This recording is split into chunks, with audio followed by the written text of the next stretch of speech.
Hello, everyone. Welcome back to Age Gap Love Story.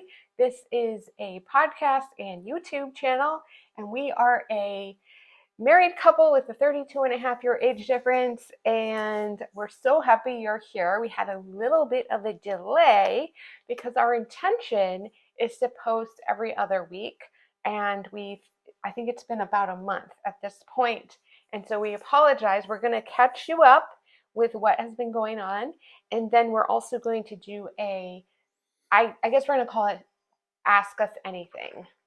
Whoops, we got a phone call and the cat is meowing, but we're just gonna go with it. We're gonna power through. Yeah. So today we have any more delays. And we're also waiting for a refrigerator to be delivered. So we'll see how this goes. But very exciting. Yeah. Normally we don't have that exciting of a life, but having all these things going on. So we're gonna call this the Ask Us Anything episode, and it is episode 36, by the way. You're counting. And what I'm going to do is read a bunch of questions that you all asked on Instagram. And I have already answered them, but I thought it would be fun to get Alan's input. Some of them may not be appropriate for his answers, like favorite part being with an older man, but that never stopped me. Well, yeah, Alan loves to give his advice and input. So first, let's just remind everybody that you should follow us on Instagram, Age Gap Love Story. And we also have a private Facebook group, and I'll put the link in the description of this video and podcast. And we would love to have you join the group because that's really where we have our most, I guess, meaningful interaction with people. And something really cool happened with two couples who are in the group, who met in the group, actually met up in real life, in person. They were in New York State, I believe. And it was through our podcast or our group where they first interacted and got together, and they posted a picture, which I thought was so fun. I don't think I showed you that picture. I think you did. Oh, I did. Okay. Well, anyways, we hope to meet more of you at some point in person, but that, if you're in California, you can always message me and we can try to make that happen. But we'd love to have some kind of a group event at some point. We're not quite there yet. So let's talk about, well, maybe I should just do a brief overview. We don't want to go into too much detail. Alan had a medical procedure. Essentially, we don't want to go into too many gory details, but he had some blood in his urine about 8 months ago, and that is not something, obviously, for a man that is normal, and it should be looked into. And so our doctor had him screened for like kidney stones, which he does have a kidney stone, but it's tiny. Yeah, it's not very big, probably not big enough to be causing blood in the urine. So and after the scan, they were really, he also had he had a scan. I had 2 scans, and there wasn't that much blood, and it was over the period of several months, and it was only on 3 occasions. Nevertheless, doctors being what they are, bless their little hearts, they decided to put me through a torture called a cystoscopy. And again, without going into gory details, the bottom line is, and for you men in the audience, this is something you should be aware of. Well, let me just say, it's to look inside the bladder. Yes. And we'll leave it up to your imagination for how you look in the bladder. Yes. Well, I was about to say that. What? Who's the man here? Who had the procedure? Me. Anyway, just to repeat, to get to your bladder with this scope, this fiber optic cable, which is about the size of a garden hose, they have to enter through a particularly delicate area for a man, and I won't go into any details. Okay. The bottom line is that we don't want to scare anybody. It's very painful, and this particular doctor, who I will not name, the urologist, part of a big urology group in our immediate area, sent me home with no instructions on how to deal with the pain. Yeah, I mean, they essentially said, we talked to a few different doctors, and we put it off as long as possible, essentially over like 8 months, until it became really important that Alan have this scan to make sure he didn't have bladder cancer, because he was a smoker when he was younger, which is a risk factor. But even one person, a medical person, said, oh, the anticipation is usually worse than the actual procedure. But it turns out for Alan, it was incredibly, incredibly painful. Yes, not only the procedure, but several days after. But the bottom line is, if anybody in our group is going to have the procedure and you would like some input on it, let us know. Yeah. And we discovered through our research and by pushing the staff at this urologist office, there are some things you can take to ease the pain after the procedure. And you should ask for perhaps, if you can handle it, nitrous oxide during the procedure, which some dentists have used, and it's basically a relaxant. But I don't know that it helped me that much. But anyway, I'm fine now. It's been about 10 days. I'm still having a little pain, but it's diminishing. Yeah, but it was horrible. I mean, it was so bad that I actually cried because I saw Alan in so much pain that, I've actually never seen him in that much pain. And this is afterwards. The procedure, fortunately, is only like 2 or 3 minutes, which, is not great if you're in extreme pain, but the pain afterwards, With long term. yeah, was horrible. Yeah. And it Anyway, was really stressful. yeah. So we'll move on. Yeah. The bottom Okay. line is, if anybody is going to have the procedure or was curious about it, we can give you a few tips, particularly on the after procedure care. Yeah. So, and we also have been kind of not really sure. I mean, it'd be nice to say to the doctor, like, hey, you really dropped the ball here. You should really, for your patient's sake, should send them home with some information. Yes, But but kind of hard to do that. based on our interaction with this doctor, like many doctors, he's very arrogant, and his way is the only way. So Yeah. we just dropped it. Well, so we're saying if anybody has to have this procedure and you want like input from a patient who had to have it, and what we did to alleviate the pain. I mean, everything from like Tylenol, Advil, there's an over the counter pain thing, especially specifically for the urinary tract. What was the name of that? I think it's called Azo. Yeah. And then I ended up doing my own research and finding that aloe vera capsules or juice, but we got the capsules, can help ease a lot. Pain. I think it's for digestive and urinary tract, but right. Yeah. So that's kind of a. Let's move on. Okay, that's kind of an overview of what happened, and then it just took time to heal. So thank you for being patient. Also, I don't know if I've mentioned this, but I get migraines, and that is something that I have to deal with, and it's kind of like sometimes I'll know that they're coming because there can be hormone related, but they can also be like fatigue and stress related. And I actually got Botox in my forehead for the first time about 2.5 weeks ago to see if that would help. I did not do it for aesthetic reasons. I did it just for migraines, and it seems to be helping. But sometimes, like when we intend to record, I'll get a migraine, and that can put me out for 2 to 3 days. The Botox seems to be really helping with the pain and the frequency. So it's just been, and then we also had my family visiting. So we've just been quite busy. And for us, yeah, we're not like, we try not to have too busy of a life, but just it seems like a lot of things have happened recently. Okay, so let's jump into these questions. We're going to try to make it like, I don't know, like a lightning round. I think we have so many questions. Maybe we should do a part A and part B. No, I think we can get through these because Okay. we've only gone 8.5 minutes. Is that all? Yeah. So let's jump into these. And again, I saved my answers to these questions on our Instagram highlights.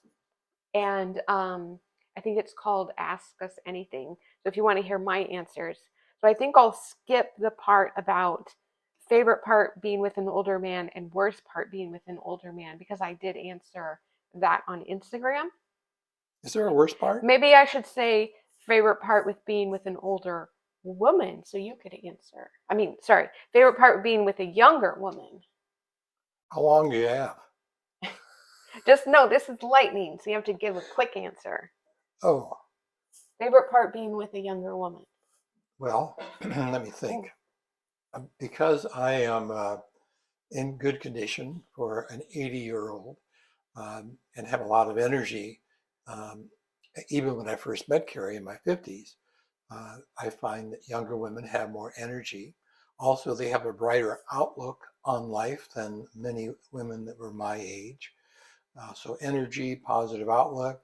Also, and I don't want to hurt the feelings of any older women that are in this category, but women that were my age generally have, for lack of a better word, and it may not sound good, but baggage. They have children, they have problems with aging parents, they may have emotional issues having been scarred from a divorce. So unfortunately, they have a lot of problems. And when I first met Carrie, I was dealing with my own problems separating and looking forward to a financial settlement and divorce. And I didn't want someone that had their own issues, to be candid. So that's why a younger woman had a great deal of appeal in addition to the other points I mentioned. Okay. And then there's also physical attraction. Like I was watching an interview with a late comedian, Jonathan Winters, and he was talking about his interest in art. And he was talking about how difficult it was to find nude models. And he said, particularly the elderly don't like to pose in the nude. So you can draw your own conclusions from that. Okay. This is supposed to be lightning. Like your answer is supposed to be quick. Hey, I'm a big talker. Okay. Okay, All right. next. Worst part about being with an older, worst part about being with a younger woman. Worst part? Yeah. Uh, on occasion, maybe there are maturity issues, but depending upon the individual woman, of course, they were minimal in your case, if any. Uh, but sometimes maturity issues when I was dating, not necessarily with you, Okay.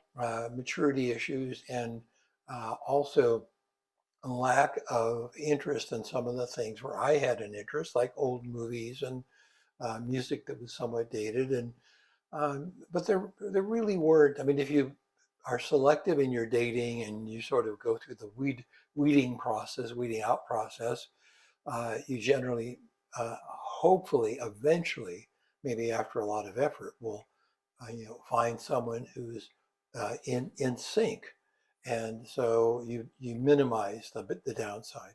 Okay. How do you deal with unsupportive family or friends? Uh, Like I would say, if you're new into an age gap relationship, how would you deal with people who are like your friends, your actual friends and family who are like, oh, I don't think that's a good idea. well, I was fortunate in that I did not have any family issues. I think my two daughters, who are younger than Carrie by a few years, are older rather than Carrie, um, were cautious and a little skeptical, but they really weren't condescending or argumentative on the issue. So they really weren't an issue. Um, I, I only had at the time one brother, and he used to tease me on occasion about it, but no serious pushback. And other than that, I really didn't have any issues. None of my friends. In fact, I think all of my friends were, hey, that's great. They met Carrie, they loved her. A couple that I knew, primarily professional business friends, the husband and wife, were one of the first couples to meet Carrie. And when Carrie, we had dinner together, and Carrie got up from the table to go to the bathroom, and the lady said, Alan, this gal is a keeper. And this couple were my age. So I had no issues with friends. Okay. What do you say to inappropriate comments like, is that your dad? Well, I guess in your case, it'd be like, is that your daughter? I actually think it's kind of funny, and I usually answer with a funny response. So it has not been an issue for me. It doesn't bother me. I think it's typical. It's normal. People look at the big age gap and they wonder. And some people are open enough to ask about it. I think I mentioned in one of our previous episodes, an older gentleman that we see often when we walk near the beach here asked me that question one day. And then the next time we saw him, he said, I hope I didn't offend you by asking that question, but I'm not offended by it.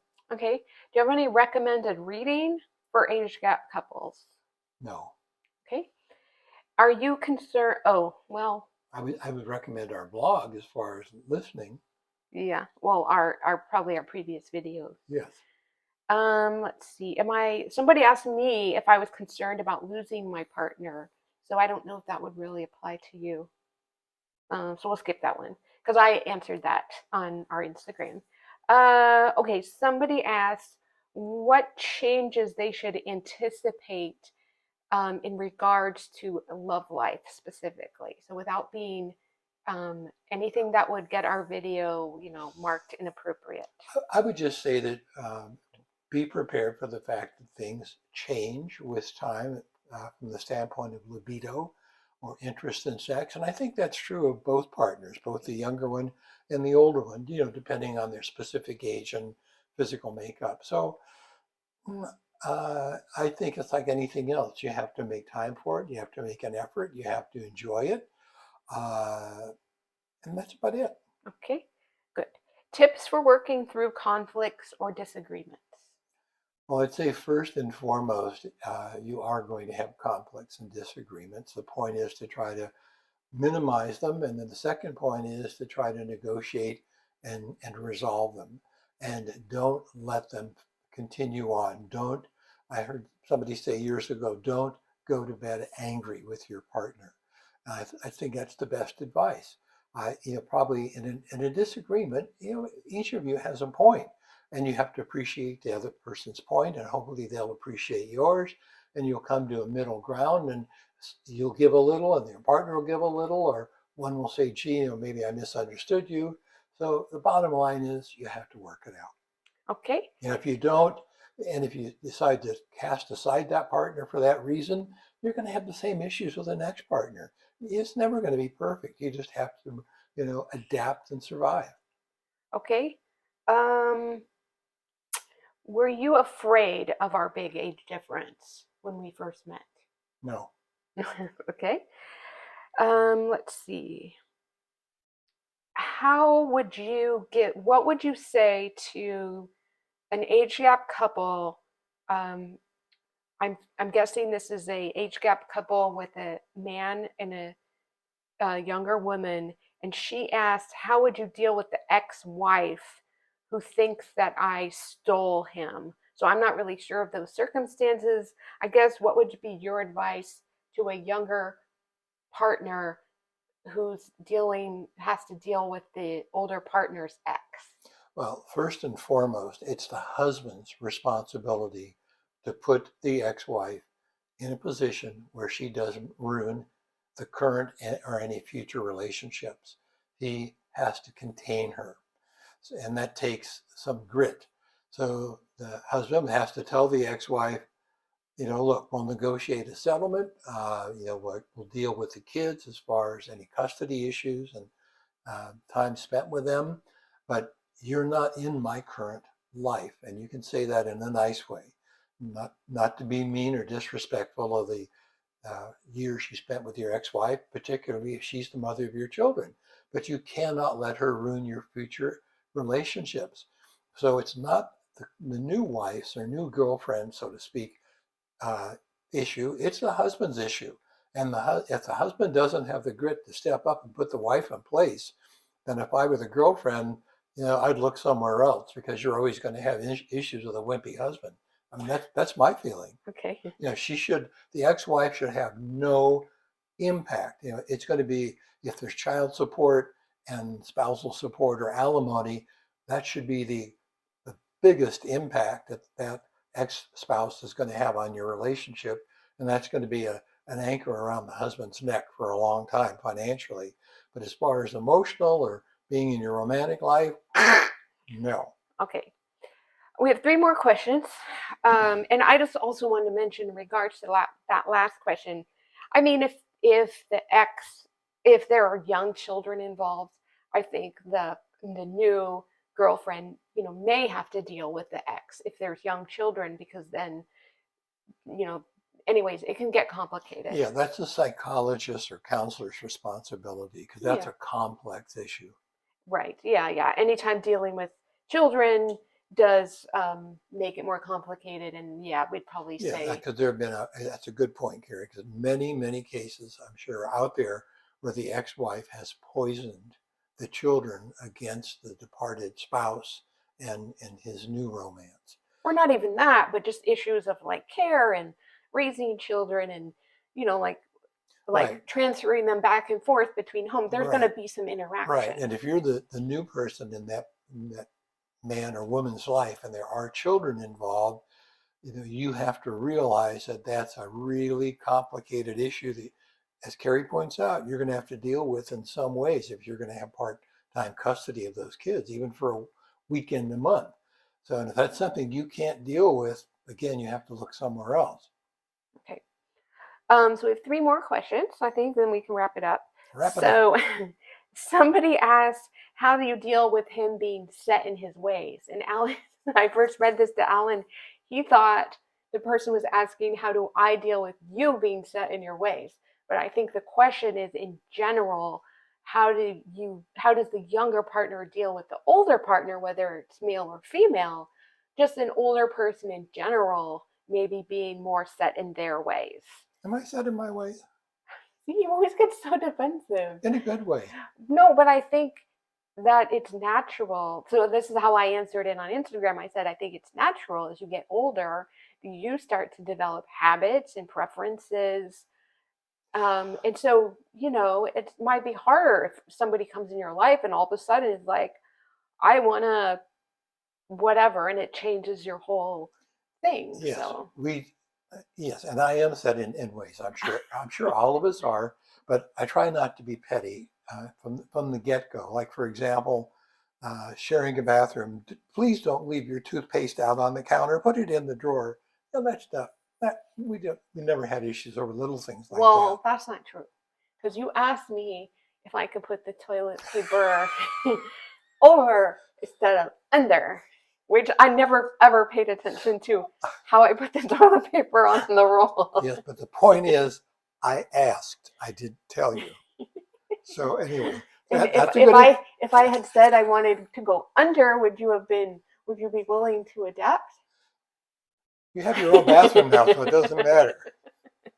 I'm Okay. not sure. That's a good point, though. But the bottom line is, this is all part of your life, new life that you have to negotiate. Oh, and I think if you And meet anybody, they may have preferences. yes, exactly. And I have to confess that there are things that Carrie was set in to a lesser degree than myself that I adapted to or that I thought were good ideas. Like what? I can't remember. And I'm sure that there are ideas that I have that Carrie adapted to. Yes, a lot. And that she liked. So, Well, I think the point is me being the younger one, a lot of these things I really didn't care about, like the toilet paper, how it's put on the roll. I had never even thought about that before. So I'm fine with making sure I put it on. yes, but I introduce you to a lot of new things that you welcome. Oh, totally. Yeah. Because when you stop and think about it, now Carrie and I have been together a couple, well over 20 some years, and Carrie left home when she was like 18. So she has been with me longer than she was with her parents. So you just have to stop and think about the amount of influence we exert on each other.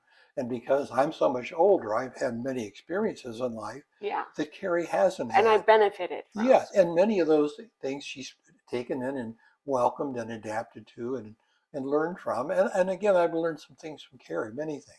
Yeah. Like, I mean, my parents never taught me how to manage my finances. Alan having a career in finance, plus just, having lived through to his mid 50s and managing his own finances, taught me so much, really everything I needed to know to start planning for my retirement, just to manage, paying my bills and saving and that kind of stuff. I wanted to prepare Carrie for life after I'm gone, which is, of course, inevitable given the age gap, to make her independent and knowledgeable and not a victim of a scam artist at some point down the road.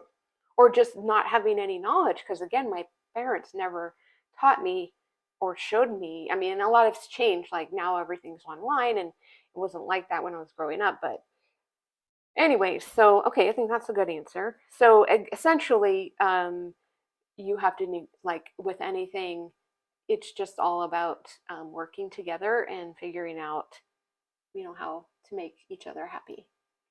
And okay, somebody asked, how do you deal with a boyfriend who doesn't want more children, where the younger partner wants thinks that she wants children, but her boyfriend has told her he doesn't want any more children. I guess he already has some. Well, Just give a I would say that quick answer. that's probably a deal breaker, depending. And that was an issue that we addressed, and I think we talked about that where Carrie said she wanted me to keep an open mind. I said, I'll keep an open mind, but I don't want children.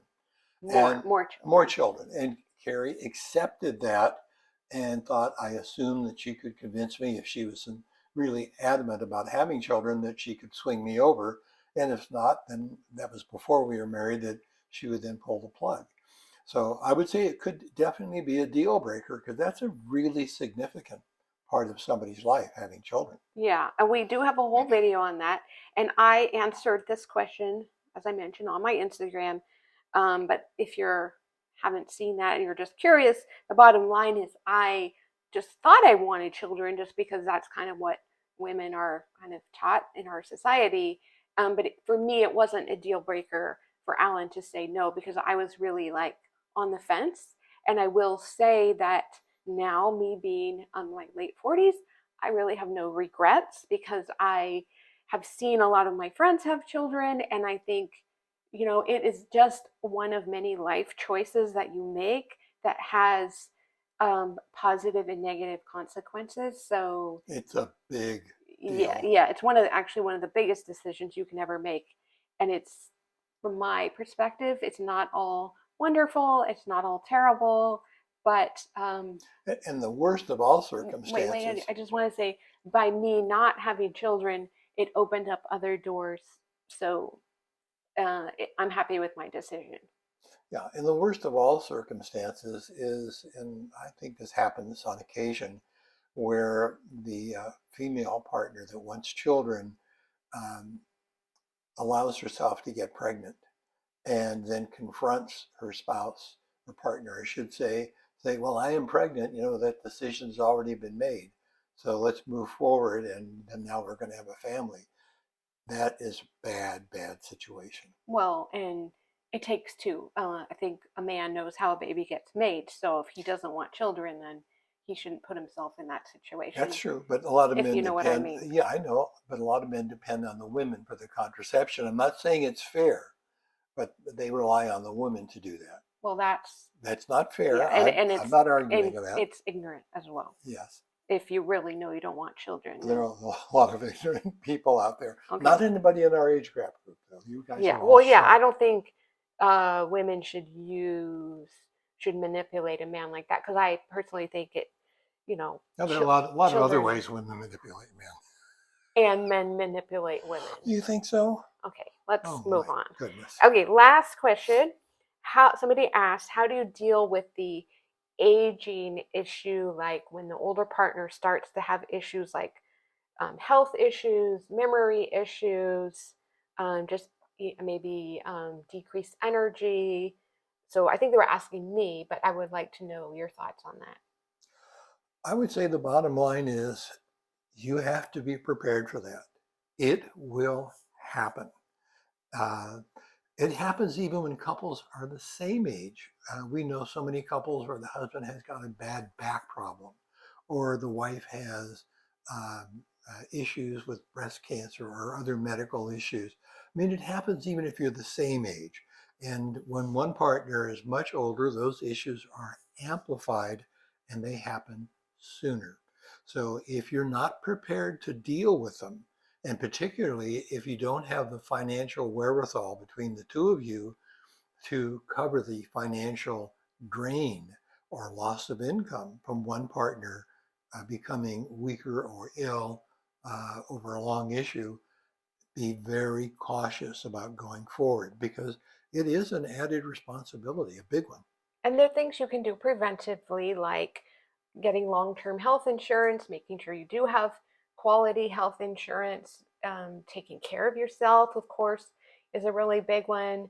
One big thing that I think we've talked about this before, but about maybe 7 years ago, we started seeing a doctor that's called a functional medicine doctor, and he also has training in anti-aging medicine, and he's helped us with supplements and lifestyle things to help both of us age the best that we can. So that kind of is like preventive stuff. Right. But I would also issue, again, as part of the research that you would do, if I can use that term, in deciding if you want to move forward with a potential partner, is use common sense. And if you are really healthy, whether you're the older or the younger, and you're really healthy, and the potential partner that you're excited about is not that way, or maybe is that way but doesn't take care of themselves, a big smoker, a big drinker, don't exercise, don't use good nutrition, then they're going to go downhill maybe faster than you as the older person are. Or if the older person is like that, they're going to go downhill faster than the average healthy older person. So use your common sense. I mean, don't make yourself a poo-poo magnet. I mean, so many people are like that in life. They make these awful decisions and they can't understand why they're having a terrible time getting through life. I mean, but I think like that's what other people who like to make or like to criticize age gap relationships, they automatically are like, oh, what's it going to be like in 20 years when he's so old he can't do anything?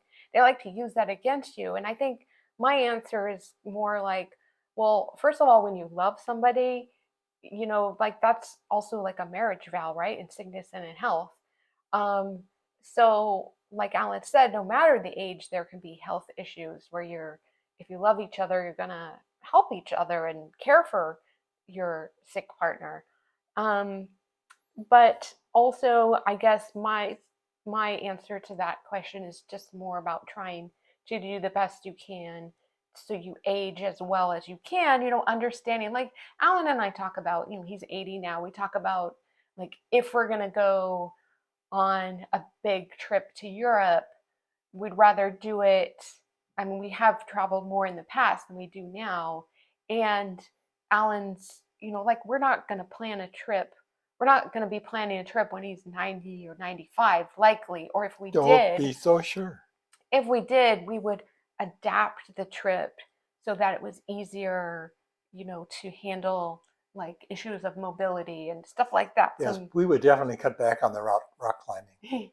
so yeah, and I mean I'm a pretty flexible and kind of like I'm not super adventurous, so the idea of like doing a cruise, which we've done in the past, where it's more, it's easier to adapt for mobility issues, stuff like that. I'm okay with that. Yeah, I would say as both of us have aged, we're more into comfort and security than we were before.